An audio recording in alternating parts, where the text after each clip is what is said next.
Hello, good morning. আজকে সকালটা শুরু করলাম এক গ্লাস মিজরির জল খেয়ে। আজ হচ্ছে বৃহস্পতিবার, তাই অনেক সকাল সকাল আজকে স্নানটাও করে নিতে হবে। শাড়ি তো ঠিক তেমন পরা হয় না, কিন্তু বৃহস্পতিবারে করে শাড়িটা পরার চেষ্টা করি। সকালবেলাতেই ব্রেকফাস্টে খেয়েছিলাম কয়েক টুকরো আর কি পেঁপে। তো পেঁপে খাওয়ার পরে চলে গেছিলাম স্নান করতে। তো স্নান টান করে এই যে এখন আমি রেডি হয়ে গেছি। এখন যাব পুজো দিতে। তো চলো পুজোটা দিতে যাই।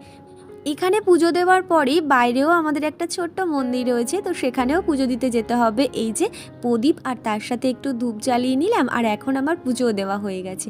আর এই যে গপু দেখো কি সুন্দর বসে রয়েছে।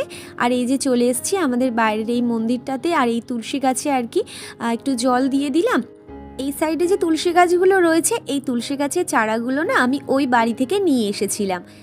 পুজো দেওয়ার পরে ফ্রিজের মধ্যে ছিল একটু আইসক্রিম, তো সেটাই এখন আর কি বসেছি খেতে। তো চলো টাটা।